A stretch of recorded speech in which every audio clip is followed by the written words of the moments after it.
Hey guys, had some teeth pulled yesterday. Awesome. And took today off to recover.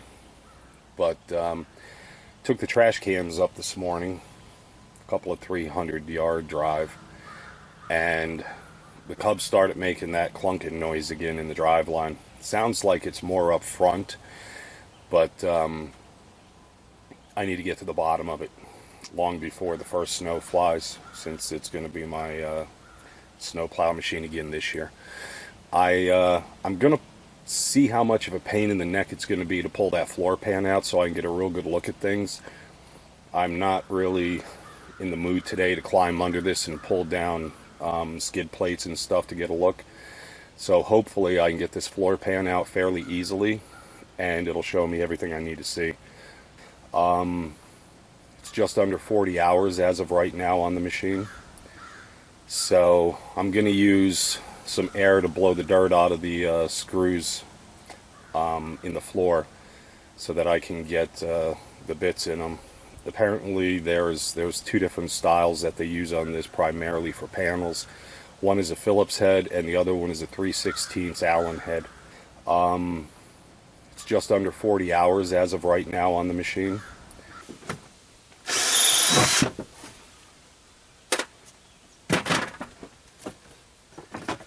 Geez, I'm gonna need a nap soon.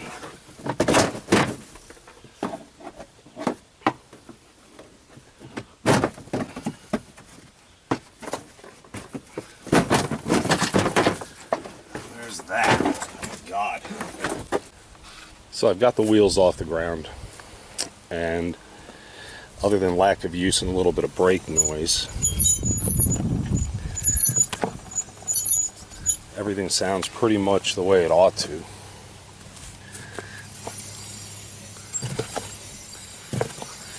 The only thing that I did see that's not, if this was an automotive application, I'd be changing them. But these U-joints, now that the wheels are off the ground and all the tension is taken off them, these U-joints are pretty sloppy. I don't know if you can see that play in them or not. But they shouldn't be like that, in my opinion. Like I said, if it was an automotive application, I'd be replacing them. Good catch. Same thing up here.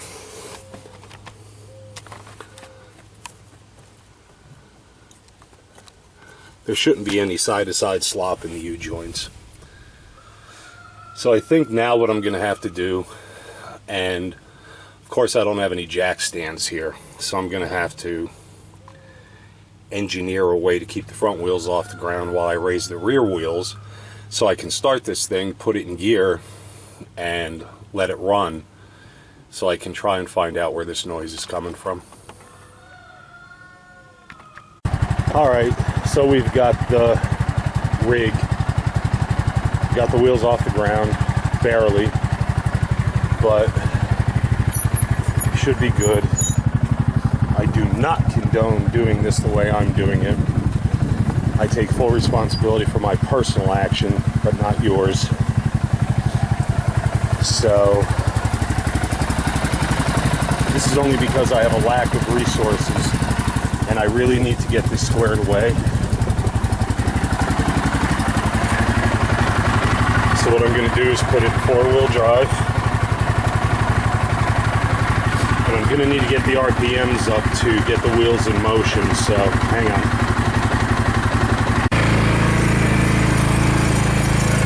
Alright, so we're trucking along at a whopping 7 miles an hour. All four wheels turning. Probably a fool for walking in front of this in case it falls. Obviously, I'd never get under it like this.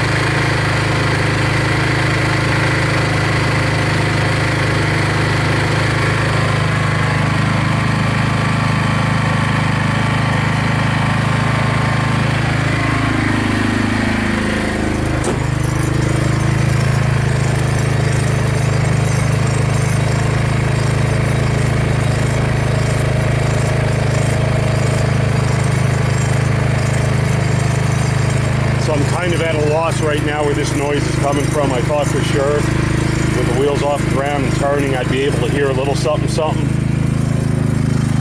but I hear nothing.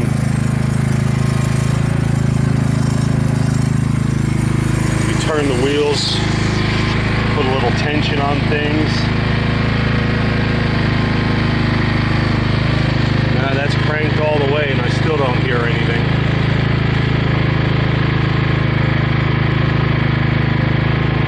So, at this point, I've got a couple of options. I don't like any of them. So let me shut this down and I'll tell you how I'm going to proceed. Just for the heck of it, I thought I'd try locking in both differentials. As you can see on the display, they're both locked in. And in four-wheel drive, I'm in low. And I thought maybe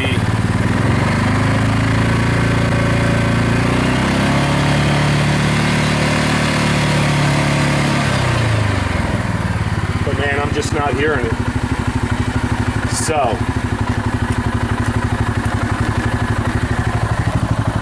get it back in two-wheel drive.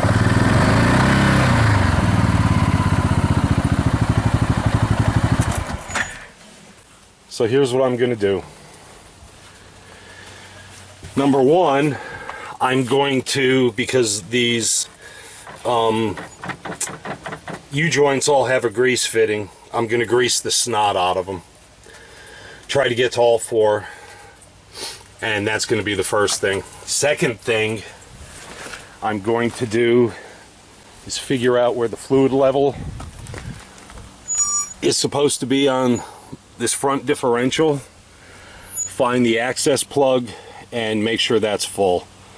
If it's not, I've got some 80-90, which is probably what it takes, and I will fill that up.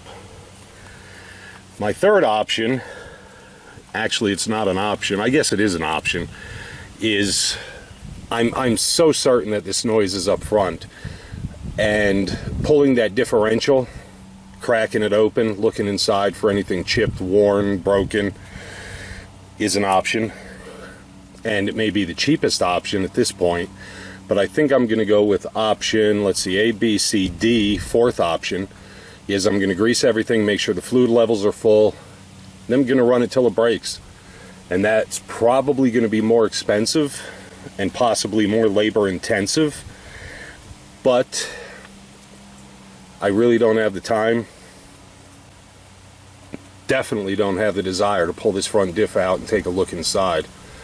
So yeah, I'm going to grease everything up, check the fluid levels, and probably take it for a spin once I get it all put back together. Maybe I'll even wash it, maybe. But yeah, I guess I'll take you along for the ride once it's all back together and ready to go. So I'll be back. Alright, we're all back together. Didn't take quite as long as I thought, and I may not have put all the screws back in the anticipation of having to take it back apart to access different things. Fluid level is good, greased everything, so let's go for a little cruise and see what happens.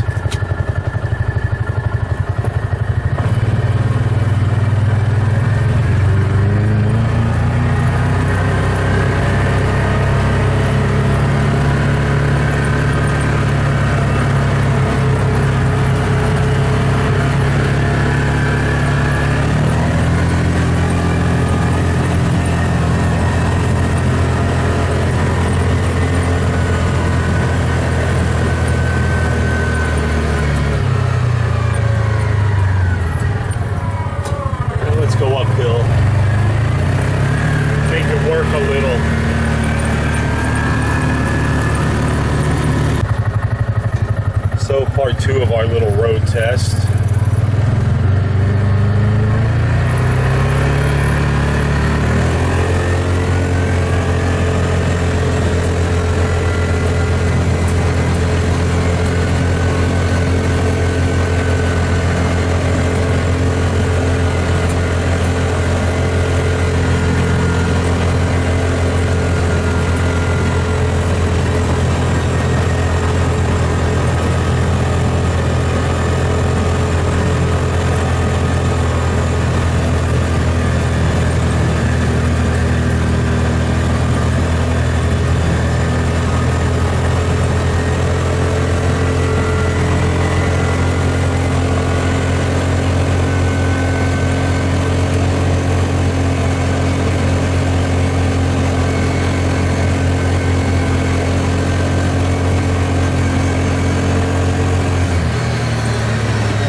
gets trashed day to day. Back down my driveway.